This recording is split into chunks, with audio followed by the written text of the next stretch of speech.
नमस्कार,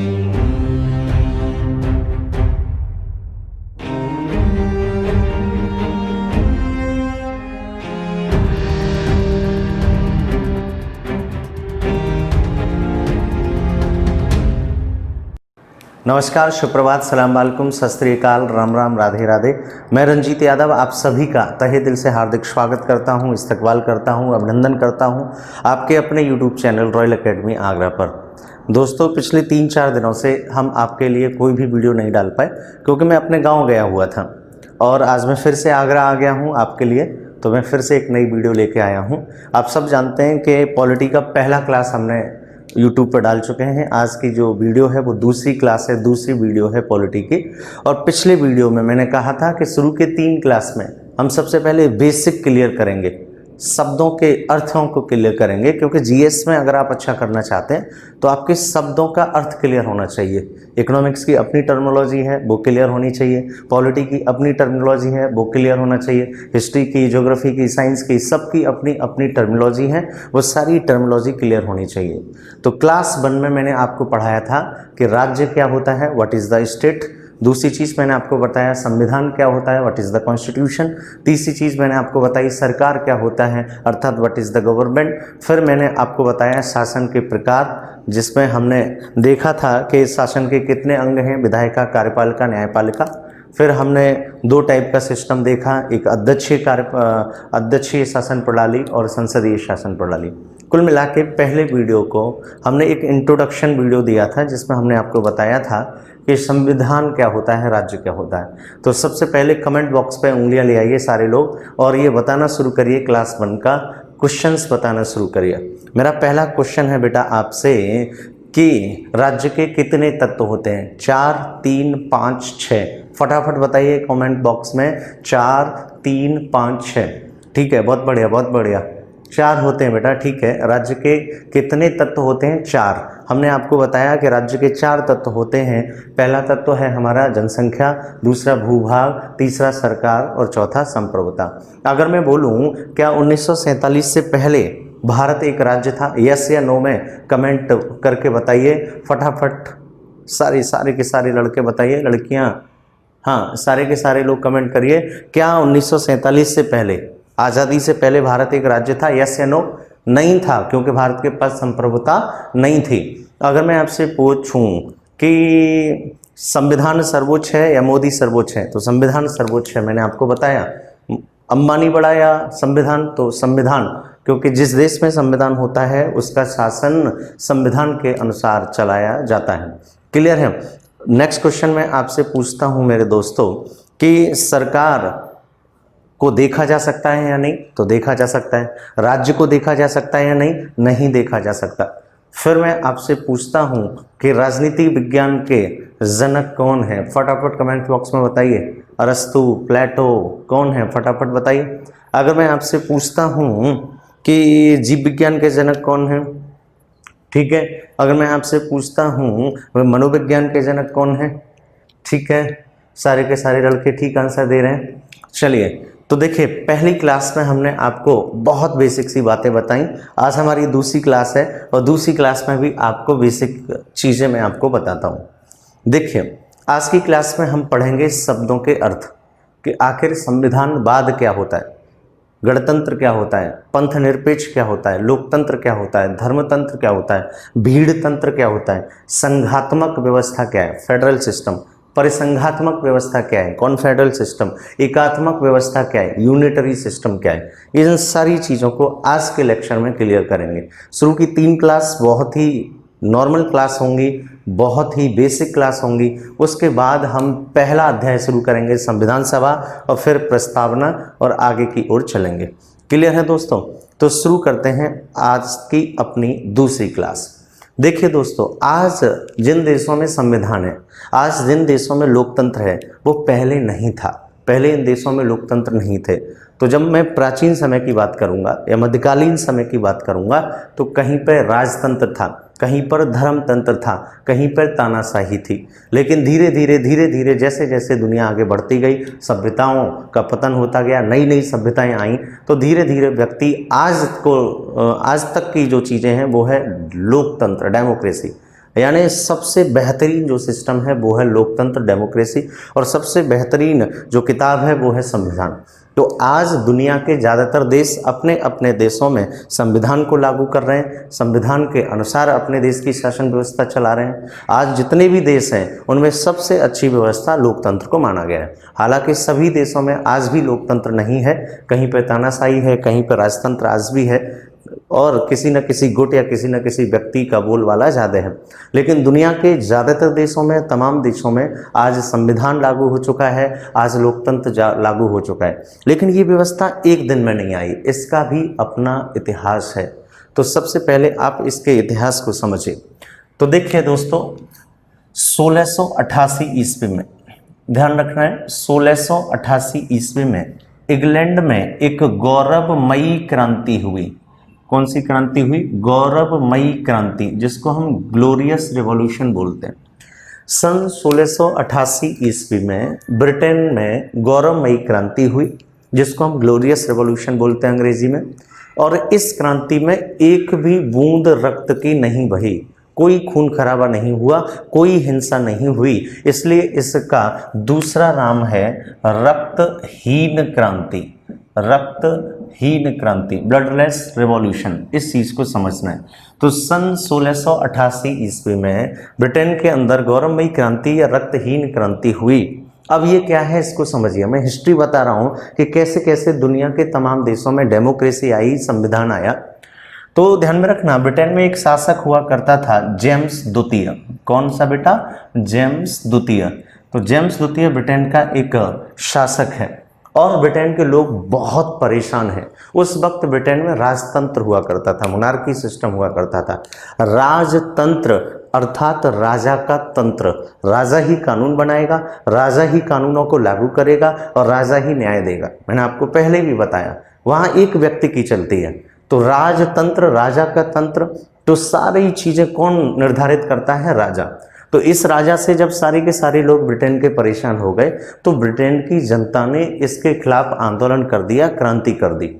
और जब इसके खिलाफ क्रांति कर दी, आंदोलन कर दिया, तो इस राजा को सिंहासन छोड़ के भागना पड़ा ब्रिटेन के लोगों के आंदोलन की वजह से। और इसके जो पुत्र और पुत्री हैं उनको बेटा शासन पे बिठाया जाता है, मैरी को। इस चीज़ को समझना। इसलिए 1688 ईस्वी में गौरवमयी क्रांति हुई, जेम्स द्वितीय भागता है और इंग्लैंड में शुरुआत होती है सबसे पहले एक टर्म है बेटा संवैधानिक राजतंत्र की। इस चीज़ को समझना है। तो आज आपसे कोई पूछे कि ब्रिटेन में कौन सी व्यवस्था लागू है? संवैधानिक राजतंत्र, यानी यहाँ पे कॉन्स्टिट्यूशनल मोनार्की लागू है।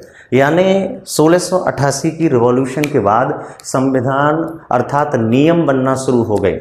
कहाँ पर? ब्रिटेन में। और ब्रिटेन का शासन अब नियमों के अनुसार चलाया जाने लगा और जो राजा है, रानी है, वो सिर्फ नाम मात्र के प्रधान रह गए, नॉमिनल हेड रह गए। राजा प्रतीक के तौर पर है, राजा के पास वास्तविक शक्ति नहीं है, वहाँ की रानी के पास वास्तविक शक्ति नहीं है। वहाँ पर शासन नियमों के अनुसार चलाया जाने लगा। इसलिए ब्रिटेन में 1688 की गौरवमयी क्रांति के बाद संवैधानिक राजतंत्र की स्थापना हुई। किसकी स्थापना हुई? संवैधानिक राजतंत्र की स्थापना हुई। इस चीज़ को समझना। अब एक क्वेश्चन बनता है, निम्नलिखित में से दुनिया में सबसे पहले किस देश में संविधानवाद की शुरुआत हुई? संविधानवाद, कॉन्स्टिट्यूशनलिज्म, संविधानवाद। तो एक नया शब्द आ गया बेटा, संविधानवाद क्या है? What is the constitutionalism? तो संविधानवाद का मतलब होता है एक ऐसी विचारधारा या ऐसा कोई भी देश जिसका शासन नियमों के अनुसार चलाया जाता है, संविधान के अनुसार चलाया जाता है। जिस देश में विधि का शासन होता है उसे हम कहते हैं संविधानवाद। और दुनिया में सबसे पहले संविधानवाद की शुरुआत ब्रिटेन में हुई, अर्थात संवैधानिक राजतंत्र शुरू हुआ, अर्थात नियमों के अनुसार वहाँ का शासन चलाया जाने लगा। ध्यान में रखना मेरे दोस्तों, दुनिया में सबसे पहला लिखित संविधान अमेरिका में बना, लेकिन नियमों के अनुसार शासन चलाने की जो पद्धति है वो ब्रिटेन में शुरू हुई, इंग्लैंड में शुरू हुई। इस चीज़ को आपको समझना है।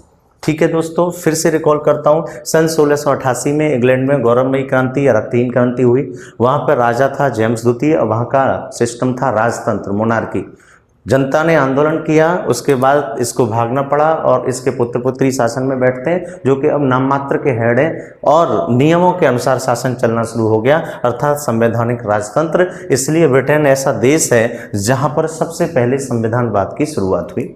और आपसे कोई पूछे संविधानवाद क्या होता है, तो एक ऐसी विचारधारा जिसमें लिखित नियमों के अनुसार या अलिखित नियमों के अनुसार या संविधान के अनुसार शासन चलाया जाता है, जहां विधि का शासन होता है, रूल ऑफ लॉ होता है, उसको हम संविधानवाद कहते हैं। क्या भारत में संविधानवाद है? हाँ है, क्योंकि हमारे यहाँ नियमों के अनुसार शासन चलता है। क्या अमेरिका में संविधानवाद है? हाँ है, क्योंकि वहाँ पे उनके नियम संविधान के अनुसार शासन चलता है। तो ध्यान में रखना, जिस देश में नियम नहीं होते, संविधान नहीं होते, वहाँ का शासन किसी एक गुट या किसी एक व्यक्ति या किसी राजा के हाथ में होता है, तो वहाँ संविधानवाद नहीं होता। लेकिन जिस देश में शासन नियमों के अनुसार, संविधान के अनुसार, विधि के अनुसार चलाया जाए, तो वहाँ पे संविधानवाद होता है। क्लियर है बेटा?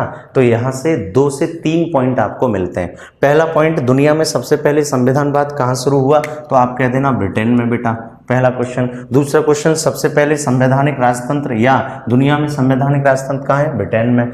तीसरा क्वेश्चन, गौरवमयी क्रांति या रक्तहीन क्रांति कब हुई? 1688 में हुई। क्लियर है बेटा? फटाफट स्क्रीनशॉट ले लो इसका, ठीक है? सारे लोग स्क्रीनशॉट ले लें, बहुत ही इंपॉर्टेंट पॉइंट है, इस चीज को समझना है। चलिए मिटा दूं, चलिए। तो ध्यान में रखना है, ब्रिटेन की जो आज भी महारानी है, ये सब नाम मात्र की प्रधान है, कहने को राजा रानी है वहां पे, लेकिन शासन वहां पर आज भी नियमों के अनुसार चलता है। दूसरी हिस्ट्री 1776 की है। 1776 ईस्वी में बेटा अमेरिका की क्रांति हुई, अमेरिकन रिवॉल्यूशन। तो पहला तो क्वेश्चन आपका यही बनता है कि अमेरिका की क्रांति कब हुई, तो आप कह देना 1776 ईस्वी में। अब यहाँ की हिस्ट्री थोड़ा सा जान लो, थोड़े थोड़े पॉइंट्स जानते जाइए, हेल्प करेगा आपको जब मैं पहला लेक्चर, पहला टॉपिक उठाऊंगा संविधान सभा, आखिर भारत का संविधान कैसे बना। 1776 में अमेरिका की क्रांति हुई। ध्यान में रखना, अमेरिका उस समय ब्रिटेन का गुलाम हुआ करता था। आप सब जानते हैं, जिस प्रकार भारत अंग्रेजों का गुलाम था, ठीक उसी प्रकार अमेरिका भी उपनिवेश था, किसका? ब्रिटेन का। तो ऐसे में ध्यान में रखना, जिस प्रकार भारत ने आज़ादी के लिए आंदोलन किया, ठीक वैसे ही अमेरिका ने अपनी आज़ादी के लिए ब्रिटेन के खिलाफ आंदोलन किया। और 1776 में ब्रिटेन की जनता ने ब्रिटेन के खिलाफ, अंग्रेज़ों के खिलाफ बड़े पैमाने पर रिवॉल्यूशन चलाया, मूवमेंट चलाया, और अंततः अमेरिका आज़ाद होता है 1776 ईस्वी में। अब जब अमेरिका आज़ाद हो जाता है, तो ध्यान में रखना, यहाँ पर आज़ादी के बाद अब वो क्या लागू करते हैं? संविधान। तो दुनिया का पहला ऐसा देश अमेरिका है जहाँ पर लिखित संविधान है। कैसा संविधान है? लिखित संविधान। तो दूसरा प्रश्न, दुनिया का पहला लिखित संविधान किस देश का बना? अमेरिका का बना। अमेरिका की क्रांति कब हुई? 1776 ईस्वी में हुई, और ये संविधान लागू हुआ था बेटा 1787 ईस्वी में। तो अमेरिका का संविधान 1787 ईस्वी में क्या हो गया? लागू हो गया। तो 3 पॉइंट्स क्लियर हुए आपके। अमेरिका की क्रांति कब हुई? 1776 ईस्वी में। अमेरिका किसका गुलाम था? ब्रिटेन का गुलाम था। और सबसे पहले लिखित संविधान की शुरुआत कहाँ हुई? अमेरिका में हुई। अमेरिका का संविधान कब लागू हुआ? 1787 ईस्वी में लागू हुआ। अब ध्यान में रखना, जब आपने एक मूवी देखी होगी तेरे नाम, उसमें सलमान खान ने बीच के बाल काटना शुरू किया, तो लोगों के बीच में फैशन आ गया। तो ध्यान में रखना, जब कोई एक बड़ी घटना सोसाइटी में घटती है, तो लोग उससे प्रभावित होते हैं, ये रूल होता है हिस्ट्री का। तो वैसे ही जब बड़ी घटना अमेरिका में घटी और वहाँ पहली बार लिखित संविधान आया, तो अब दूसरे देश भी इससे प्रभावित हुए, चाहे वो फ्रांस हो, रूस हो, कोई भी। तो ध्यान में रखना, अमेरिका में जब लिखित संविधान बन गया और अमेरिका का शासन संविधान के अनुसार चलाया जाने लगा, तो इससे दूसरे देश भी प्रभावित हुए, और सबसे ज़्यादा प्रभावित हुआ फ्रांस। तो 1789 ईस्वी में, 1789 ईस्वी में बेटा फ्रांस की क्रांति होती है, फ्रांसीसी रिवॉल्यूशन होता है। ये मैं आपको हिस्ट्री बता रहा हूँ कि दुनिया में कैसे कैसे लोकतंत्र, गणतंत्र, संविधान आ रहे हैं अनेक देशों के बीच में, और यहाँ से प्रश्न भी बनते हैं। तो फ्रांस की क्रांति कब हुई? 1789 ईस्वी में। और ध्यान में रखना, यही फ्रांस की क्रांति है जिसमें सबसे पहले नारा दिया गया स्वतंत्रता, समानता और भाईचारा, भ्रातृत्व की भावना, फर्टर्निटी। तो ध्यान में रखना, स्वतंत्रता, समानता, भाईचारा का नारा कौन सी क्रांति में दिया गया? फ्रांस की क्रांति में। और फ्रांस की क्रांति कब हुई? 1789 ईस्वी में हुई। अब फ्रांस में एक राजा था लुई 16 में, यहाँ भी राजतंत्र था, राजा का तंत्र, मोनार्की सिस्टम। और फ्रांस की जनता इतनी दुखी हो गई राजा के शोषण से, राजा के अत्याचारी शासन से, और फ्रांस की पूरी अर्थव्यवस्था चरमरा गई। तो ऐसे में फ्रांस की जनता ने लुई 16 के खिलाफ आंदोलन किया। और कहा जाता है लुई 16 इतना मूर्ख शासक था कि जब वह शासन नहीं संभाल पाया तो इसकी जो वाइफ थी, एक बार लोग आंदोलन कर रहे थे तो इसने पूछा अपने अधीनस्थ से कि ये लोग आंदोलन क्यों कर रहे हैं। तो उसके अधीनस्थ ने जवाब दिया कि मैम इसके पास खाने को रोटी नहीं है, इसलिए। तो कहते हैं जब रोटी नहीं है तो इनको केक खिलाओ, यानी इतने नासमझ हैं। तो ऐसे में लुई 16 जिसमें जो राजा था फ्रांस का, उसके खिलाफ फ्रांस की जनता ने आंदोलन किया और अंततः जनता के डर से उसको भाग के जाना पड़ा। और फ्रांस में पहली बार जो है वो इस्टेब्लिशमेंट आता है किसका? मैं आपसे बोलूँ संविधान का या गणतंत्रात्मक शासन की स्थापना होती है। कहाँ पे? फ्रांस का। अब ध्यान में रखना, एक और यहाँ पे सीखना है आपको। 1917 में बेटा रूस की क्रांति हुई। किसकी? रूस की क्रांति, रशियन रिवॉल्यूशन। 1917 में रूस की क्रांति हुई। यहाँ पर बेटा जार का शासन है, यहाँ के शासक को जार कहते हैं, और जार के स्वेच्छाचारी शासन के खिलाफ रूस की जनता ने आंदोलन किया, रूस के जनता ने क्रांति की और जारशाही का शासन समाप्त होता है और रूस में समाजवादी लोकतंत्र की या समाजवादी गणराज्य की स्थापना होती है। तो ध्यान में रखना, अमेरिका की क्रांति कब हुई? 1776। पहला लिखित संविधान कहाँ? अमेरिका में। संविधान कब लागू हुआ? 1787 में। फ्रांस की क्रांति कब हुई? 1789 में। समानता, स्वतंत्रता, भाईचारा का नारा कौन सी क्रांति में लगा? फ्रांस की क्रांति में। फ्रांस की क्रांति कौन सी क्रांति से प्रभावित थी? अमेरिकी क्रांति से। रूस की क्रांति कब हुई? 1917। किसका शासन था? जार का शासन था। फिर क्या हुआ? समाजवादी गणराज्य की स्थापना हुई। ऐसे ही बेटा 1911 में चीन की क्रांति होती है। किसकी क्रांति? चीन की क्रांति। और ये चीन की क्रांति होती है सनायत सेन के नेतृत्व में। यहाँ का एक लीडर है सनायत सेन। इस सनायत सेन के नेतृत्व में चीन में रिवॉल्यूशन होता है और बार बार ये बात उठाई जाती है कि हम साम्यवादी, समाजवादी गणतंत्र की स्थापना करेंगे। ऐसे ही चीन में एक और रिवॉल्यूशन होता है 1949 में। तो ध्यान में रखना, चीन की दो महत्वपूर्ण क्रांतियां हैं, एक 1911 की सनायत सेन के नेतृत्व में और एक 1949 की माओ त्से तुंग के नेतृत्व में चाइना में रिवॉल्यूशन होता है। और ध्यान में रखना, फिर चाइना, हम 1947 में आज़ाद हुए, चाइना हमारे 2 साल बाद आज़ाद हो रहा है, लगभग 1949 के पीरियड में। तो ध्यान में रखना है मेरे दोस्तों, अमेरिकी क्रांति 1776, फ्रांस की क्रांति 1789, रूस की क्रांति 1917, चीन की क्रांति 1911 में, 1949 में। ये वो घटनाएं हैं जहां पर बड़े पैमाने पर लोगों ने आंदोलन किया, क्रांति की और फिर वहां पर अलग अलग व्यवस्थाएं बनाई। यानी मैंने आपको बोला, कहीं पर राजतंत्र है, कहीं पर तानाशाही है, कहीं पर धर्मतंत्र है। धर्मतंत्र का मतलब जहाँ पे शासन धर्म के अनुसार चलाया जाए। लोकतंत्र का मतलब जहाँ पे शासन लोगों के अनुसार चलाया जाए। राजतंत्र का मतलब जहाँ पर शासन राजा के अनुसार चलाया जाए। तो विभिन्न देशों में क्रांतियाँ हुई, आंदोलन हुए, इनसे गुजरते हुए वहाँ पर अलग अलग तंत्र स्थापित हुए। इस चीज़ को आपको समझना है, ठीक है भैया। तो ये बेसिक बातें हैं और इन बातों के माध्यम से मैं ये बताने की कोशिश कर रहा हूँ कि आज जो लोकतंत्र है विभिन्न देशों में, आज जो संविधान है विभिन्न देशों में, वो पहले नहीं था। उसके लिए हमें बड़े पैमाने पर क्रांति आंदोलन करने पड़े और फिर तमाम देशों ने इसकी शुरुआत की। वहाँ से होते होते हम भी आए। आज भारत में लोकतंत्र है, आज भारत में संविधान है, लेकिन पहले नहीं था। पहले सुल्तानों का, बादशाहों का, राजाओं का शासन था, राजा की चलती थी, लेकिन आज लोगों की चलती है। आज वोटिंग सिस्टम है, आज सुप्रीम कोर्ट है। पहले ऐसा नहीं था, मैं ये बताने की कोशिश कर रहा हूँ। अब आइए कि आज हम कौन कौन से शब्द पढ़ने वाले हैं उसको सीखिए। देखो, पहला शब्द आज हम सीखेंगे कि संविधानवाद क्या होता है। दूसरी चीज आज हम सीखेंगे कि गणतंत्र क्या होता है, व्हाट इज द रिपब्लिक। तीसरी चीज हम देखेंगे कि लोकतंत्र क्या है, धर्मतंत्र क्या है, तानाशाही क्या है,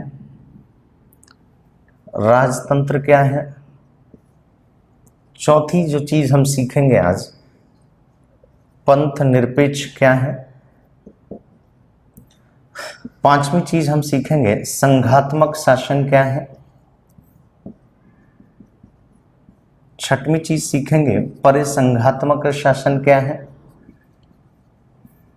और सातवीं चीज सीखेंगे एकात्मक शासन क्या है।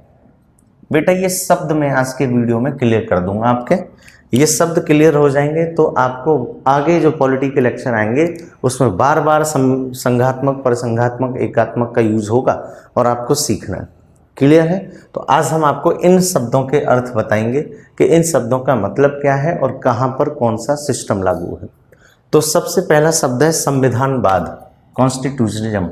संविधानवाद का मतलब है एक ऐसी विचारधारा जहाँ पर शासन लिखित नियमों के अनुसार या संविधान के अनुसार या विधि के अनुसार होता है, उसे हम संविधानवाद कहते हैं।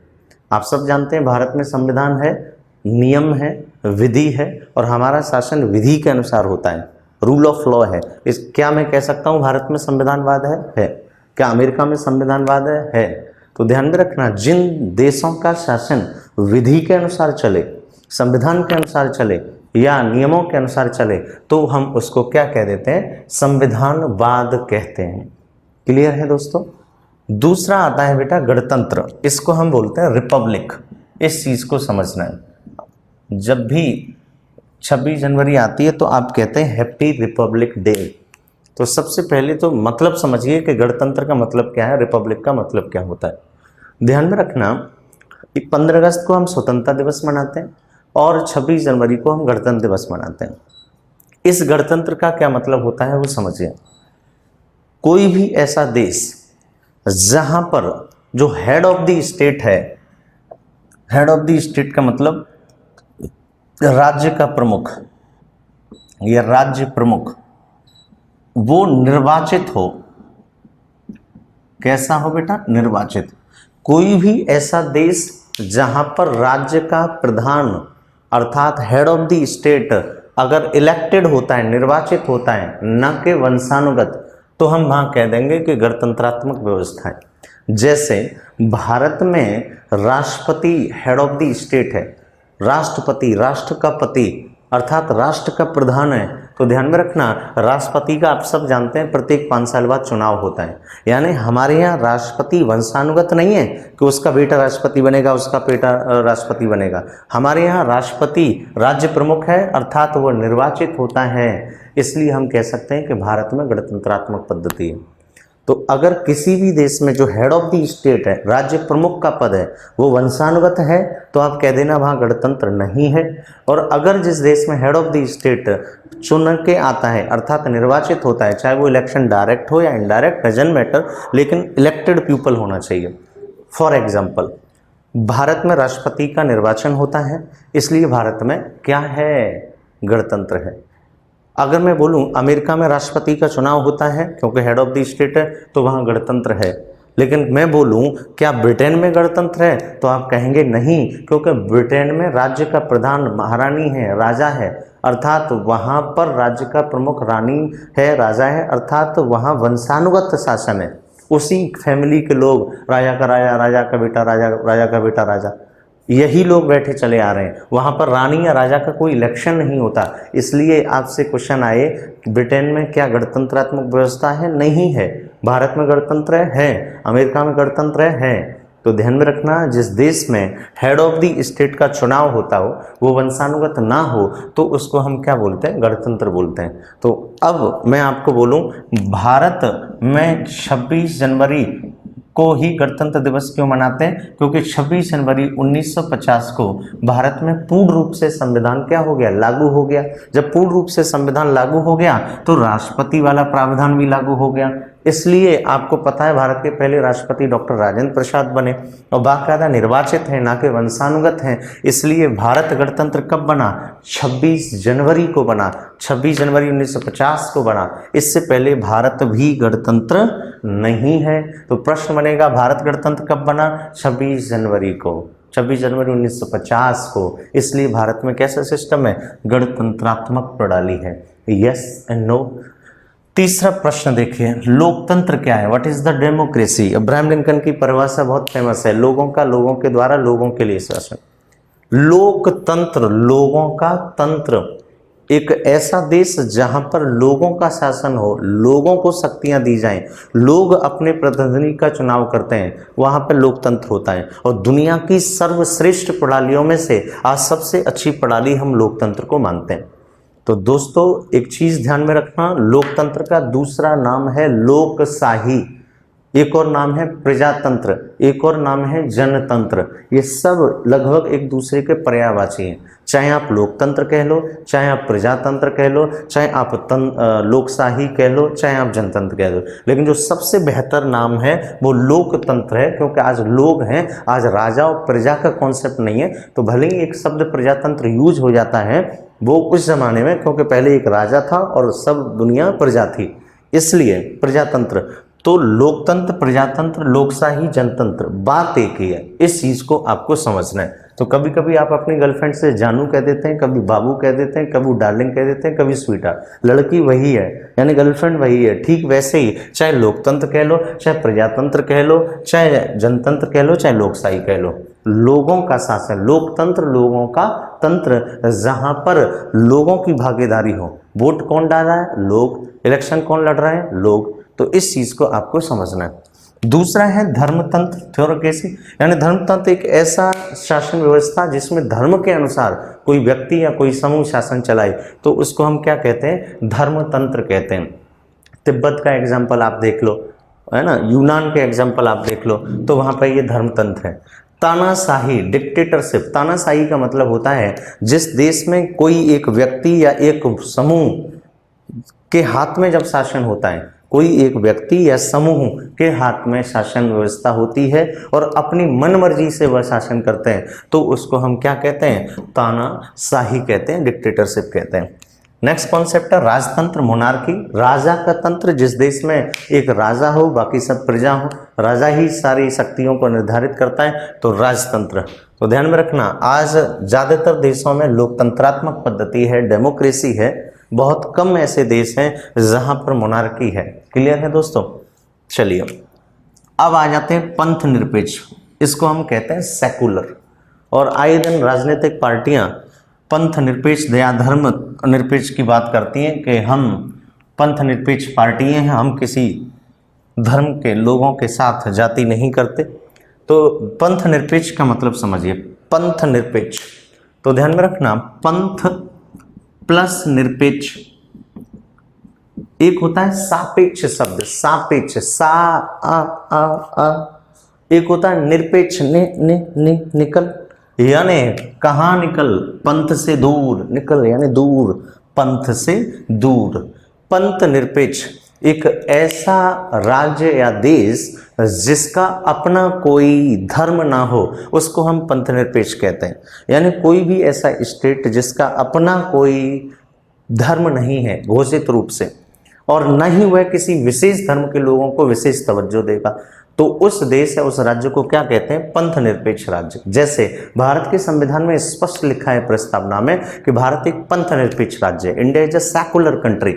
भारत ने अपने आप को पंथ निरपेक्ष घोषित किया है। भारत हिंदू नहीं है, भारत मुस्लिम नहीं है, भारत ईसाई नहीं है, भारत पंथ निरपेक्ष है। ये पंथ अर्थात धर्म से बहुत दूर है, इस चीज को समझना है।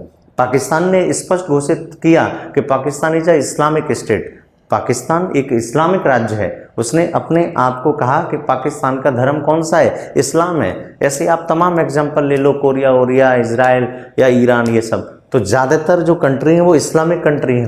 कोई मिशनरी कंट्री है तो किसी ने कह दिया भारत, जैसे मैं एक एग्जांपल दूं कि पाकिस्तान एक इस्लामिक कंट्री है, इसका मतलब वो पंथ निरपेक्ष नहीं है, यानी वहाँ पर इस्लाम धर्म के लोगों को विशेष तवज्जो दी जाएगी, इस्लाम धर्म के लोगों को ही ज़्यादातर नौकरियाँ या संरक्षण दिया जाएगा। लेकिन भारत में ऐसा नहीं है। भारत में स्पष्ट कह दिया गया कि India is a secular country, Bharat एक पंथ निरपेक्ष राज्य है, यहाँ पर कोई एक धर्म का बोलबाला नहीं होगा, यहाँ पर राज्य सरकारें, केंद्र सरकारें किसी धर्म विशेष को तवज्जो नहीं देंगी।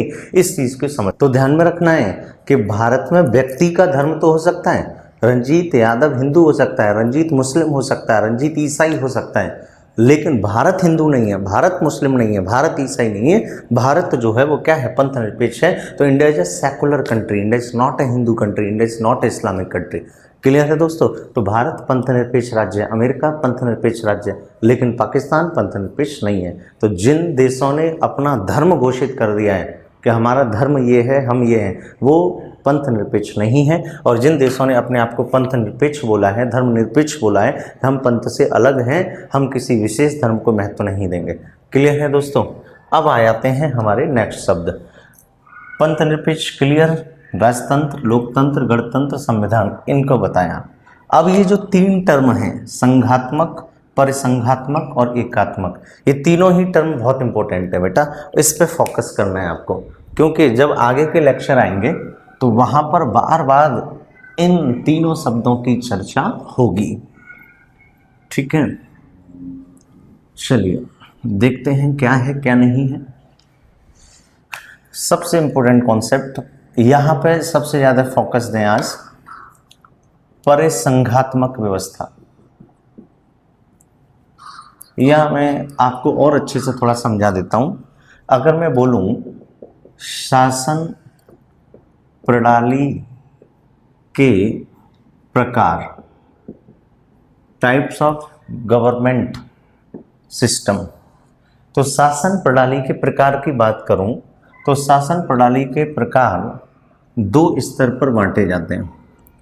अगर मैं देखूं केंद्र एवं राज्यों के संबंध के आधार पर, केंद्र एवं राज्यों के संबंध के आधार पर, यानी स्टेट और सेंटर के बीच में कैसा रिलेशन है, तो इस आधार पर शासन प्रणाली होती है 3 प्रकार की।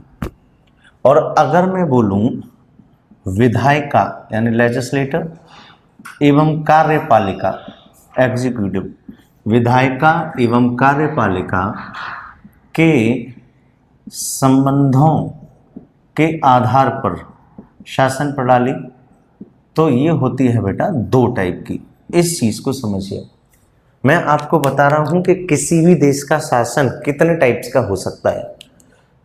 केंद्र एवं राज्य के मध्य संबंध के आधार पर हो सकता है 3 टाइप का, और विधायिका एवं कार्यपालिका के संबंध के आधार पर हो सकता है 2 टाइप का। अब केंद्र एवं राज्य के आधार पर 3 टाइप के कौन कौन से हैं, इसको देख लो। पहला है परिसंघात्मक शासन प्रणाली, इसको हम बोलते हैं कन्फेडरेशन, कन्फेडरेशन सिस्टम। दूसरा है संघात्मक शासन प्रणाली अर्थात फेडरल सिस्टम। और तीसरा है बेटा एकात्मक शासन प्रणाली, इसको बोलते हैं हम यूनिटरी सिस्टम।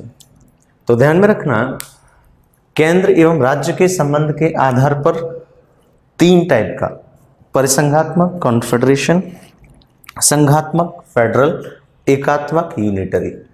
और दूसरा है विधायिका एवं कार्यपालिका के संबंधों के आधार पर, तो या तो उस देश में संसदीय शासन व्यवस्था हो सकती है, पार्लियामेंट्री सिस्टम हो सकता है, या उस देश में हो सकता है अध्यक्षीय शासन प्रणाली, प्रेसिडेंशियली रूल, प्रेसिडेंटली सिस्टम।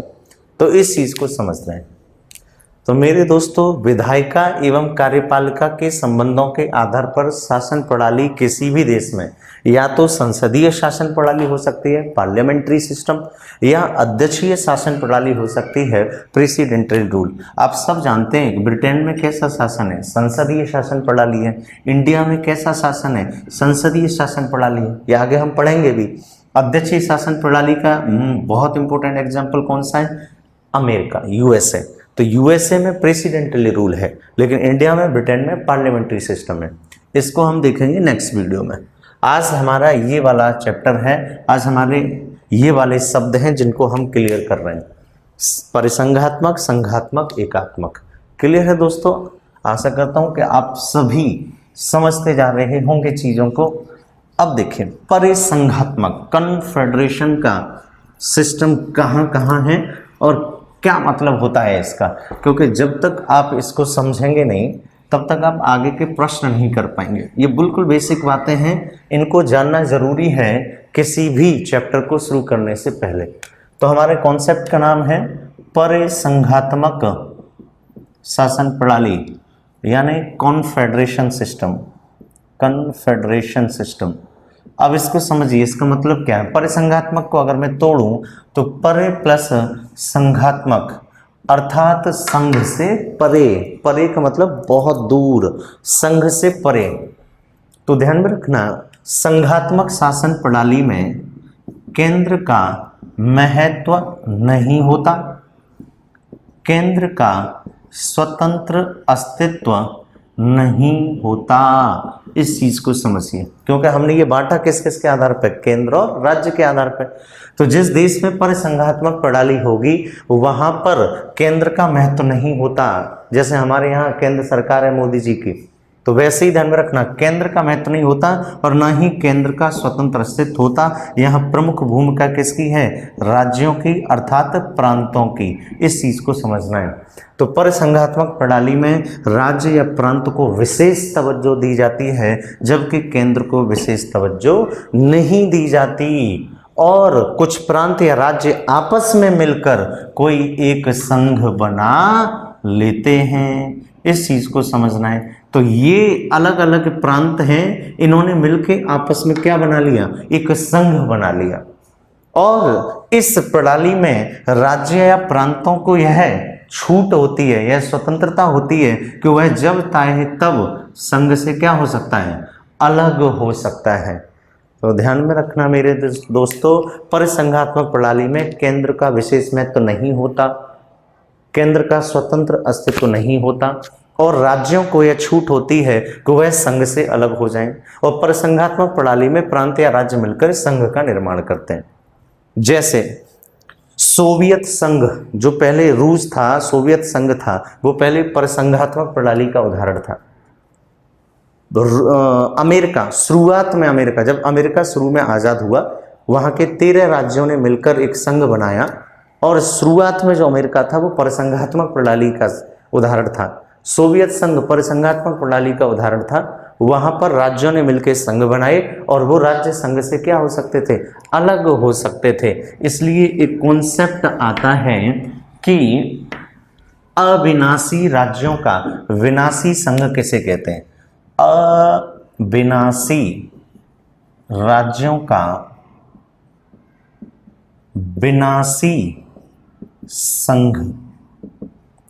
ये क्वेश्चन कई बार आया है। अविनाशी राज्य का मतलब जहां पर राज्य का विनाश नहीं होता, लेकिन विनाश किसका हो रहा है? संघ का। तो ऐसा सिस्टम कौन सा है? परिसंघात्मक है, यानी संघ से परे। यानी परिसंघात्मक प्रणाली में राज्यों को यह स्वतंत्रता होती है कि वह संघ से अलग हो जाएं। इसलिए इसका नाम है अविनाशी राज्यों का विनाशी संघ। इस चीज को समझना है। यहाँ पर संघ का तो विनाश हो जाता है, लेकिन राज्यों का विनाश नहीं होता। आशा करता हूं कि आप समझ गए होंगे। फिर से बता रहा हूं, परिसंघात्मक प्रणाली क्या है? कोई भी ऐसा देश जहां पर कुछ प्रांत मिलकर संघ बनाएं और उन प्रांतों को यह आज़ादी है कि संघ से अलग हो सकते हैं, और यहाँ पर केंद्र का महत्व नहीं होता, राज्य का ज़्यादा महत्व होता है। इसलिए इसका नाम पड़ा अविनाशी राज्यों का विनाशी संघ। सोवियत संघ और शुरुआत में जो अमेरिका था वो इसी परिसंघात्मक प्रणाली के उदाहरण थे।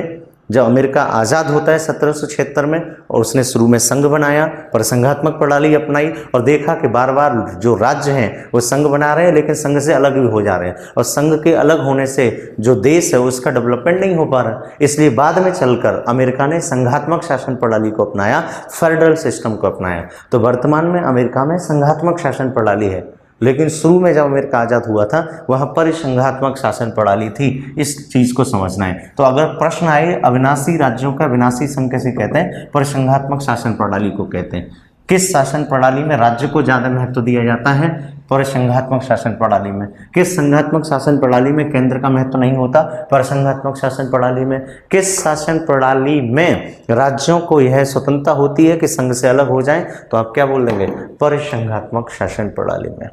क्लियर है दोस्तों? चलिए अब देखिए इसी का दूसरा नाम है, इसी का दूसरा आगे कॉन्सेप्ट है संघात्मक शासन प्रणाली क्या है, what is the federation system. इस चीज को समझना है, फेडरेशन क्या है। तो देखिए संघात्मक शासन प्रणाली का मतलब क्या है कि यहाँ पर ये जो संघ है, जो इन राज्यों ने मिलकर बनाया है, इन प्रांतों ने मिलकर बनाया है, इनको यह आज़ादी नहीं है कि वह इस संघ से क्या हो जाए, अलग हो जाए। तो ध्यान में रखना, संघात्मक शासन प्रणाली में जो शासन है वो केंद्र एवं राज्य दोनों स्तर पर होता है। केंद्र को अपनी शक्तियां दी गई होती हैं, राज्य को अपनी शक्तियां दी गई होती हैं, अर्थात यहाँ केंद्र एवं राज्यों के मध्य शक्तियों का क्या होता है, बंटवारा होता है। आज पढ़ेंगे आगे आके संविधान में संघ सूची, राज्य सूची, समवर्ती सूची। संघ सूची पर कानून केंद्र बनाएगा, राज्य सूची पर कानून राज्य बनाएगा, और समवर्ती पर दोनों बनाएंगे। यानी स्पष्ट बांट दिया है इसकी क्या शक्तियां, इसकी क्या शक्तियां। लेकिन ध्यान में रखना, संघात्मक शासन प्रणाली में ज्यादा पावरफुल होता है केंद्र। इस चीज को समझना आप। और राज्यों को यह बिल्कुल भी आजादी नहीं है कि आप संघ से क्या हो जाएं, अलग हो जाएं, ये बिल्कुल आजादी नहीं है। इसलिए अब बताइए यहां अविनाशी राज्य होगा या अविनाशी संघ होगा। मतलब है अविनाशी राज्यों का अविनाशी संघ। इस चीज को समझना है। यानी संघात्मक शासन प्रणाली को क्या कहते हैं, अविनाशी राज्यों का अविनाशी संघ। यानी भारत से यूपी अलग नहीं हो सकता, भारत से बिहार अलग नहीं हो सकता। इस चीज को आपको समझना है। क्लियर है? तो अविनाशी राज्यों का अविनाशी संघ कौन है, संघात्मक। संघात्मक शासन प्रणाली में केंद्र एवं राज्य के मध्य शक्तियों का बंटवारा होता है। संघात्मक शासन प्रणाली में राज्य को यह कतई अधिकार नहीं है कि वह संघ से क्या हो जाए, अलग हो जाए। और वर्तमान में जो अमेरिका है वो संघात्मक प्रणाली का एक मानक उदाहरण है, एक स्टैंडर्ड एग्जाम्पल है। क्लियर है दोस्तों? अब आइए एकात्मक शासन प्रणाली में।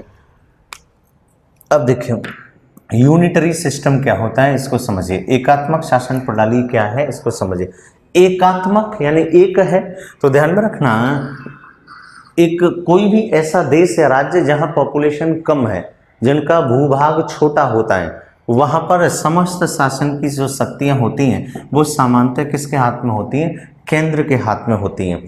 तो ध्यान में रखना कि एकात्मक शासन प्रणाली में केंद्र एवं राज्यों के मध्य सामान्यतः शक्तियों का बंटवारा नहीं होता। वहां पर भौगोलिक क्षेत्रफल कम है, पॉपुलेशन कम है, अर्थात एक के हाथ में शासन। तो ध्यान में रखना, ब्रिटेन में वर्तमान में एकात्मक शासन प्रणाली लागू है, फ्रांस में वर्तमान में एकात्मक शासन प्रणाली लागू है।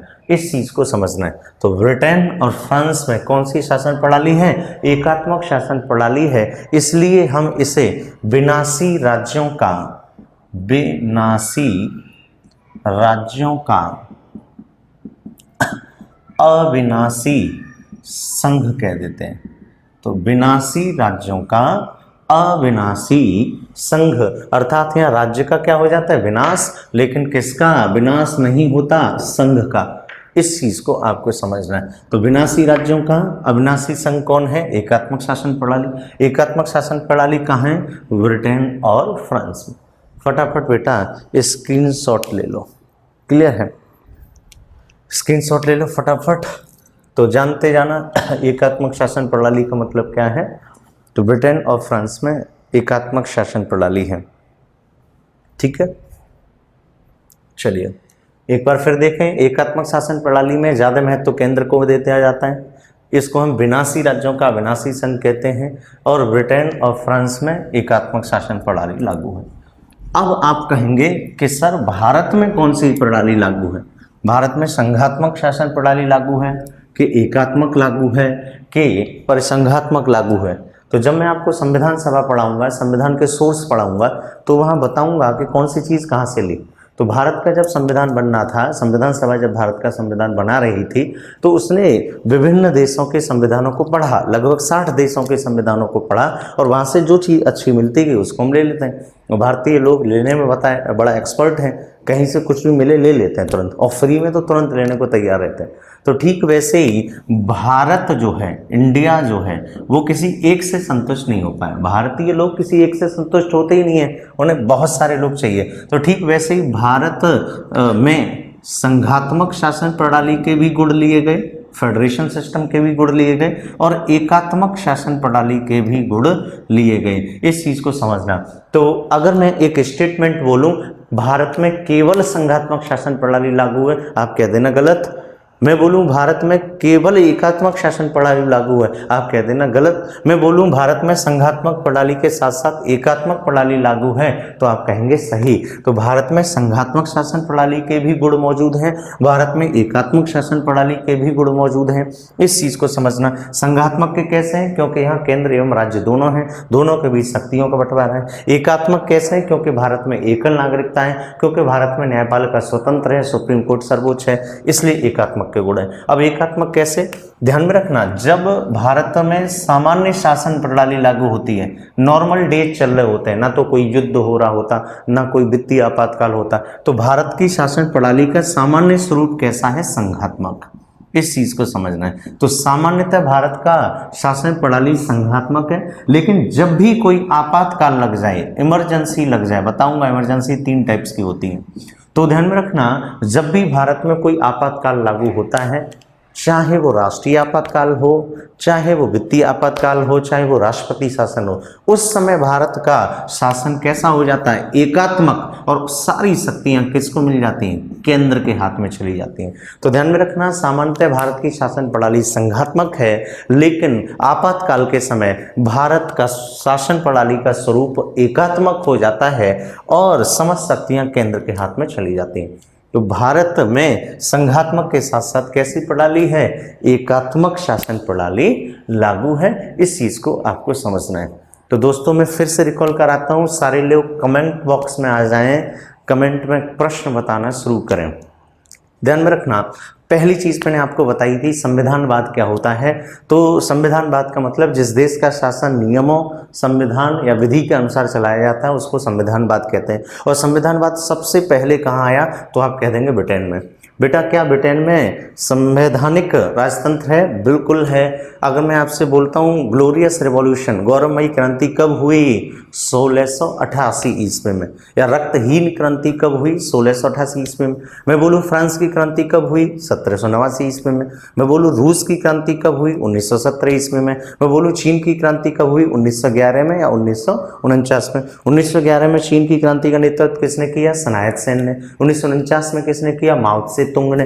अगर मैं बोलूं चीन किसका गुलाम था? अंग्रेजों का। अमेरिका किसका गुलाम था? अंग्रेजों का। भारत किसका गुलाम था? अंग्रेजों का। फिर मैंने बोला भारत गणतंत्र कब बना? 26 जनवरी को। गणतंत्र का मतलब क्या है? जिस देश का जो राज्य का प्रधान है उसका चुनाव होता हो, वह वंशानुगत ना हो, तो गणतंत्रात्मक शासन। किस क्रांति में स्वतंत्रता, समानता, भाईचारा का नारा दिया गया? फ्रांस की क्रांति में। अगर मैं आपसे बोलूं कि भारत में केवल एकात्मक शासन प्रणाली लागू है, नहीं, भारत में संघात्मक के साथ साथ एकात्मक प्रणाली लागू है। यस, भारत में सामान्यतः संघात्मक शासन प्रणाली है और आपातकाल के समय एकात्मक हो जाता है। यस, ब्रिटेन में कैसी प्रणाली लागू है? एकात्मक प्रणाली लागू है। फ्रांस में कैसी प्रणाली है? एकात्मक प्रणाली लागू है। अमेरिका में कैसी प्रणाली लागू है? संघात्मक प्रणाली लागू है। सोवियत संघ में कैसी थी? परिसंघात्मक। शुरू में अमेरिका में कैसी थी? परिसंघात्मक। किस शासन प्रणाली में संघ से राज्य अलग हो जाता है? परिसंघात्मक। किस शासन प्रणाली में राज्य संघ से अलग नहीं हो सकता? संघात्मक। किस शासन प्रणाली में केंद्र को ही सारी शक्तियां मिलती हैं, प्रांतों को नहीं? एकात्मक प्रणाली। क्लियर है दोस्तों? तो इस चीज़ को समझना है। तो आज के लेक्चर में मैंने आपको बताया लोकतंत्र क्या होता है, भीड़तंत्र क्या है, तानाशाही क्या है, राजतंत्र क्या है, पंथ निरपेक्ष क्या है, गणतंत्र क्या है, संविधानवाद क्या है, संघात्मक क्या है, परिसंघात्मक क्या है, एकात्मक क्या है। फिर से फटाफट इस चीज़ को आप समझ सकते हैं। क्लियर है? तो ये हमारा आज की वीडियो का निष्कर्ष है। आशा करता हूँ कि आपको पसंद आया होगा। अगले वीडियो में मैं फिर से बेसिक कॉन्सेप्ट लेके आऊँगा, फिर हम अपना चैप्टर शुरू करेंगे, संविधान सभा, प्रस्तावना और उसके बाद अपने भाग। Thank you very much. Royal academy Agra channel को सब्सक्राइब करिए, मेरी वीडियो का आनंद लीजिए और 4, 5, 6 दिन बाद मेरी पूरी टीम, कोई भी सब्जेक्ट हो, वो सारी की सारी टीम आपको इसी चैनल पे पढ़ाने वाली है। बहुत बहुत आभार। और इसके अलावा और भी बड़े लेवल पे मैं जीएस स्पेशल बैच लेके आ रहा हूँ, वहाँ भी आप इसका आनंद उठा सकते हैं। धन्यवाद। Thank you very much. Good night everyone.